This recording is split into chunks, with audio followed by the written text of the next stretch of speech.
In April 1945, just outside Frankfurt, a German prisoner of war camp stood. The conflict was nearing its end. The German Reich was falling apart. Daily, tens of thousands of German troops were laying down their arms. General Patton toured a processing facility.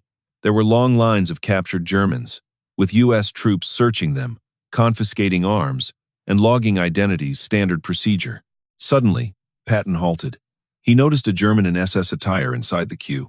Around that soldier's neck, metal glinted in the sunlight, not just one or two identification tags, but a multitude. Drawing nearer, Patton saw the German sported a necklace crafted solely from U.S. military ID tags, linked on a chain. The general tallied them. Exactly 50. 50 American tags, 50 individuals, 50 sets of parents and loved ones who'd never welcomed their boys home. To this German, those tags were trophies similar to hunting spoils, and he flaunted them around his throat. Patton studied his expression. Zero remorse, zero sorrow, only chilly apathy. Then Patton declared, "Before we proceed, please ensure you hit subscribe." Our narratives focus on World War II, where wrongdoing encountered retribution. Captain James Mitchell, a 32-year-old from Ohio, managed that POW processing hub. He had been handling German captives for a quarter of a year. Mitchell had witnessed many scenarios. German troops relieved that the fighting had ceased, adolescents compelled into combat, elderly men who never belonged in military attire. He'd also encountered Waffen-SS members, true believers, who battled until the very end, capitulating solely when all options vanished. Yet nothing prepared him for this spectacle. Patton summoned Mitchell. Gesturing toward the German sporting the necklace, Mitchell felt his gut churn. Each identification disc bore a stamped name, an American one, along with a service number, blood classification, and religious preference. General Patton's tone was hushed, unnervingly soft. "How long has this detainee been in the facility?" "Roughly 10 minutes, General. He arrived only recently, and the necklace went unnoticed by everyone." Mitchell glanced at his intake crew, 2 young corporals. Their attention had been locked on arms and documentation. They'd failed to examine the captive's throat area. "Sir, we missed it." Patton gave a slow nod. "Fetch Lieutenant Harper and find a German speaker." Mitchell acted swiftly. In under 2 minutes, he returned with Lieutenant William Harper, the camp's intelligence officer, and Private Anton Weber, a German-American translator.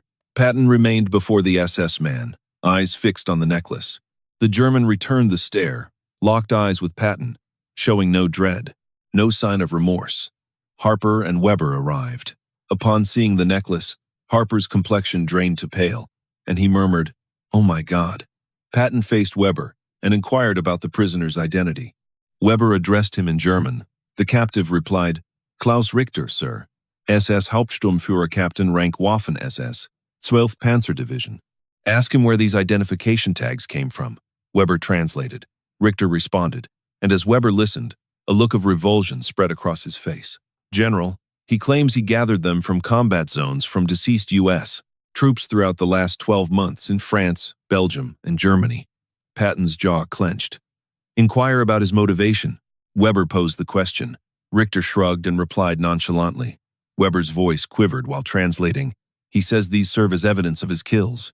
Each tag corresponds to an American soldier he eliminated with his own hands." The entire intake zone fell into hush. Every U.S. soldier in hearing range halted their tasks, all eyes on Richter and his necklace. Patton's voice was low. 50 tags? He asserts he individually murdered 50 American servicemen? Weber confirmed. "Yes, General," Patton continued. "And he's displaying them like awards?" Weber replied. "Yes, General." Patton then gazed at the necklace, scanning the engraved names visible from his spot. Private Michael Johnson, Robert Williams, Thomas Anderson, American youths. A son, a brother, a husband, all turned into mere metal strung around a murderer's throat. Patton's tone remained low. "Lieutenant Harper, remove every last dog tag from that chain. Catalog all of them, log the names, and dispatch letters to their families." "Yes, sir." Private Weber, instruct Richter to remove that necklace immediately and give it to me, Weber translated. Richter grinned and uttered a few words in German. Weber paused. When Patton inquired about Richter's response, Weber answered, "Sir, he refused. He claims these tags are his. He earned them. He intends to keep them." The quiet grew heavier, and every American nearby was observing, anticipating Patton's next move. Patton advanced one step toward Richter. Now they stood only 3 feet apart. Private Weber. Render my words precisely, word for word. Yes, sir. Patton articulated each word slowly and carefully, his gaze fixed on Richter's face. You are a prisoner of war. You possess no rights, no privileges. You own nothing. Everything on you now belongs to the United States Army, including that necklace, Weber translated. Richter's grin diminished a bit. Patton went on. Those tags aren't yours. They belong to the families of the soldiers you killed, and they will be returned home, each and every one. Weber translated, and Richter's expression turned stern. Either remove the necklace yourself, or I'll order my men to tear it off your neck. You have 5 seconds to choose. Weber translated, and Richter remained standing there, defiantly. Without moving, Patton counted down. 5, 4, 3, 2, 1. He then nodded toward Captain Mitchell. Mitchell and 2 military police advanced. They seized Richter. He fought back and yelled in German, but he was overwhelmed. An MP seized the necklace and gave it a sharp pull, snapping the chain. 50 dog tags scattered over the ground metal, clattered on concrete, names strewn everywhere. The Americans hurried to gather them with care, as if collecting fragments of the fallen. Richter now shrieked in German, cursing and struggling against the MPs restraining him. Patton observed the dog tags being retrieved, each lifted gently and with respect. Then he turned to face Richter again. Private Weber, interpret this. Yes, sir. Patton's voice resonated throughout the entire processing facility. You strung those tags around your neck like a trophy hunter displays animal heads.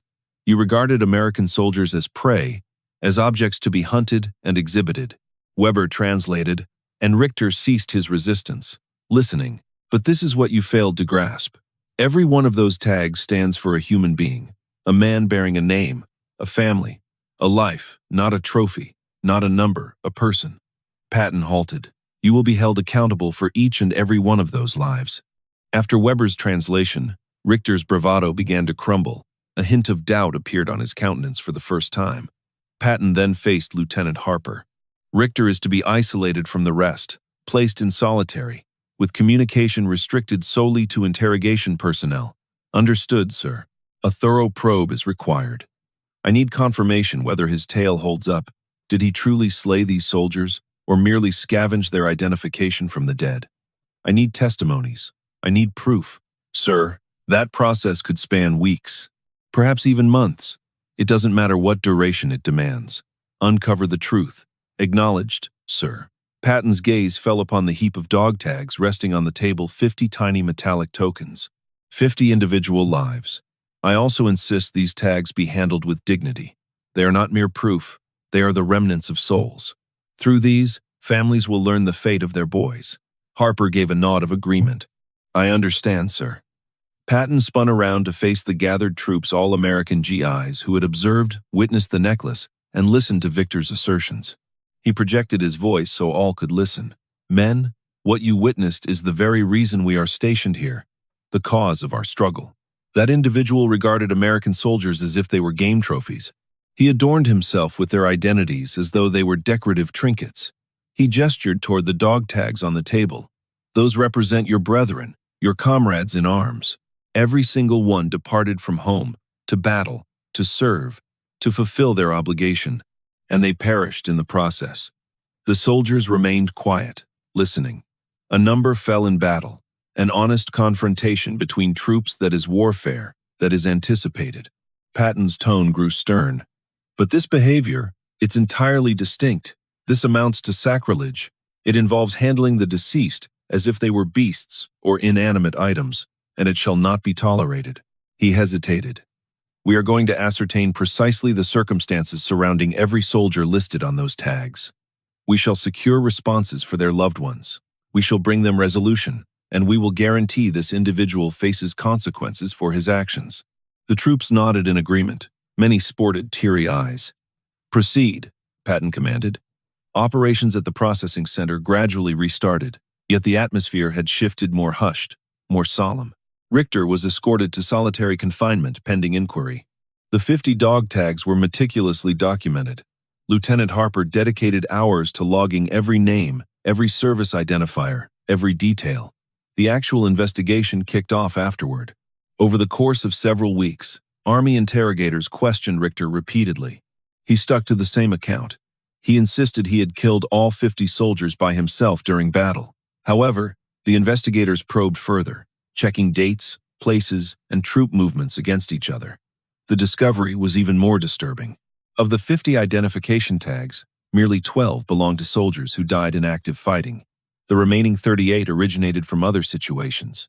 7 tags came from troops who were killed while attempting to surrender. 11 from injured soldiers who were shot in field medical stations. 9 were from prisoners of war who were put to death after being captured, while the final 11 could not be identified conclusively. Ritter wasn't gathering mementos from the battlefield. Rather, he was amassing proof of war crimes. The investigative findings were passed up the chain of command to prosecutors of war crimes and to the international tribunal that was being assembled. Klaus Ritter faced 52 charges of war crimes, the 50 homicides indicated by the identification tags, along with 2 additional cases uncovered during the probe. His court proceedings occurred in 1946. The identification tags were presented as evidence in the court, with each tag symbolizing a victim. Families received notifications.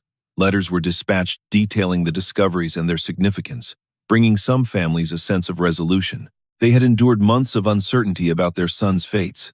Now they finally knew. Others suffered anguish upon discovering that their son was executed, not fallen in battle murdered. Ritter was convicted on 47 charges. 3 could not be established beyond a reasonable doubt.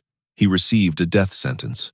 The execution was carried out in 1947, 2 years following Patton's discovery of the necklace. According to official records, Ritter's final statements were uttered in German, showing no remorse, still insisting he had only fulfilled his responsibility. The identification tags were eventually restored to families who requested them. Those unclaimed were stored in military archives. Among the tags was that of Private First Class David Murphy, a 2-year-old from Boston. In 1946, his mother got the tag back, together with a letter detailing the circumstances of its recovery. In a subsequent newspaper interview, she stated, "For months we had no idea what became of David. The Army reported him as missing, possibly deceased, but without a body or any confirmation, just missing." Clutching the identification tag, she said, "Upon receiving this, we finally understood he was no longer with us.